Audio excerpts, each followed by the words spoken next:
النقطة اللي حضرتك أثرتها بالنسبة للمستبد العادل، يعني الحمد لله إن أنا هتفق مع الأستاذ عادل في حاجة قبل ما نختلف في بقية الحلقة. مفيش حاجة طبعا اسمها مستبد عادل، دي أحد الأوهام وأحد الجمل المتكررة التي لا أصل لها ولا وجود لا في دولة قديمة ولا في دولة حديثة. السلطة المطلقة كالجملة الشهيرة مفسدة مطلقة، فكون إن في شخص في إيده السلطة إن هو تخليه يبقى مستبد، هو ليس ملك من السماء بأي حال من الأحوال، سواء كان بينسب نفسه للدين أو بينسب نفسه للوطنية أو خارج من مؤسسة الناس بتعتز بيها أو غير خارج منها، ولكن في النهاية كون أن السلطة هتكون في إيديه بشكل مطلق اللي تخليه مستبد ستجعله قطعا غير عادل. يعني في النص كده الناس اللي بتعتقد إن كلمة المستبد العادل تنطبق أكثر فيما تنطبق على جمال عبد الناصر، تقول لهم إيه؟ لا، جمال عبد الناصر مع مزاياه فيما يخص العدالة الاجتماعية وغيرها التي لا يستطيع أحد أن ينكرها، لكنه قطعا لم يكن عادلا. جمال عبد الناصر قاد مصر بس لم يكن فاسدا. لا، وده برضو يعني فكرة المطلقة مفسدة مطلقة لم يكن فاسدا. لا، ما المفسدة في إدارة الحكم مش المفسدة في الجيب. يعني فكرة الذمة المالية مش هي مناط السؤال. لم يقل أحد على عبد الناصر أنه كان صحيح فاسدا ماليا، ولكن في النهاية هو كان في قمع للحريات. مصر وصلت لمرحلة من غياب للديمقراطيه وغياب للشفافيه، بحيث ان هي وصلت الذروه في عهد السادات، لانه ما كانش فيه مؤسسات اصلا بنيت على الاتحاد الاشتراكي وغيره. الحاجه الثانيه ان احنا عندنا تجارب في منتهى السوء بدات بهذا الاطار، تجربه القذافي وتجربه صدام حسين. انا حتى مش حابب اقول عبد الناصر، ولكن التجارب الاسوأ على الاطلاق تجارب كانت في منتهى السوء، مجتمعات عانت اشد المعاناه وصلت لمراحل من التخلف غير عاديه، وكانت المقدمه دائما في انه سيكون هذا الرجل هو المستبد العادل. الحاجة الثالثة، طب احنا البديل اللي حضرتك طرحتها. أيوة. طب هو احنا جاهزين؟ انا صراحة عندي مشكلة شديدة جدا في تناقض ما بين في تقييم الشعب المصري دوما.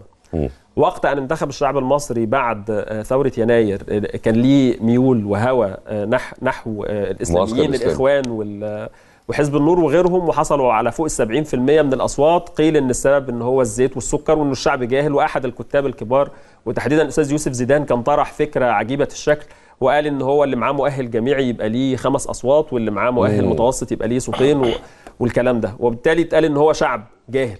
عندما خرج الناس على الاخوان في 30/6، هذا الشعب العظيم الذي لم تشهد البشريه والذي قام بثورتين، الامر الان يتبدل. من كانوا يفرحون بالشعب وهم الاسلاميين او الاخوان عندما تم انتخابهم يقولون الان انه شعب يحب البياده ويرضى بالذل ويرضى بالخنوع.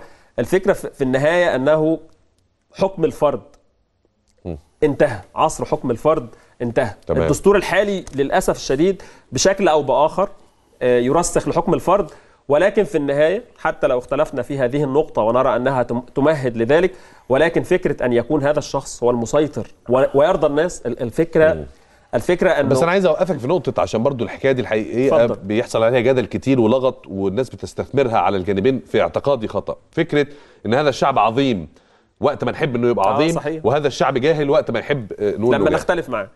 لا، الحقيقه في رايي ومن غير ما يزعل حد مني، هو الاثنين.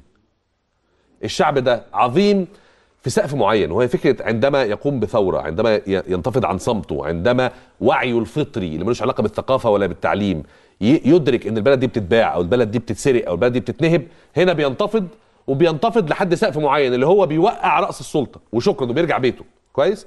لكن في الممارسه السياسيه لا، انا اسف، في جهل احنا السبب فيه، الانظمه احنا السبب في ان الاجيال دي ما اتعلمتش، وفي مرض وفقر وعوز فخلي الناس تاخد ال 100 جنيه في الانتخابات وتاخد السكر والزيت.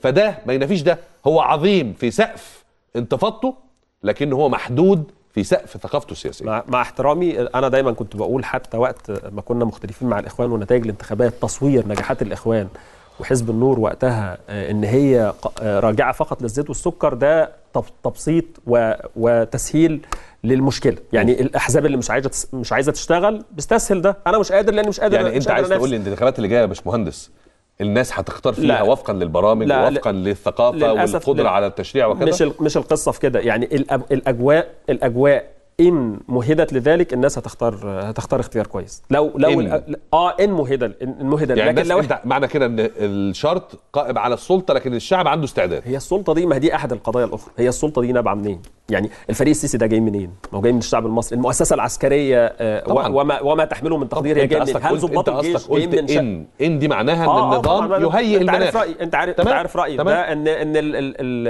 النظام الحالي لا يريد ان تجرى انتخابات وفق آلية ديمقراطية سليمة، واحنا شفنا ده بشكل او باخر ومارسناه بنفسنا في الدستور. فلكن لو اجريت هذه الانتخابات سواء البرلمانية او الرئاسية او غيرها في جو حر وجو سليم، سيختار الناس. قد يكون الاختيار خطأ من وجهة نظر، ولكن الناس ستستطيع ان تقاوم نفسها بنفسها، وهي دي الانتخابات.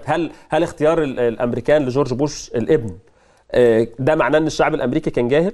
ولا معناه قد يكون ان هو خدع، قد يكون ان هو ليه وجهة نظر مظبوط. بحكم ان هو صنعت حالة الارهاب اللي احنا بتصنع عندنا دلوقتي، فكان هو الذي لازم ينجح في الجولة الثانية على الاقل، بلاش حتى في الجولة الاولى. ولكن في النهاية الشعب الامريكي يقوم نفسه بنفسه، ولا يوجد وصي عليه ليقول ان هذا يصلح وهذا لا يصلح. شكرا جزيلا. هو شعب يخضع على فكرة، اي شعب في الدنيا يخضع. اي شعب يخضع. اي شعب يخضع الحقيقة. اتفضل يا دكتور عمار. خلاص يا اولا فكرة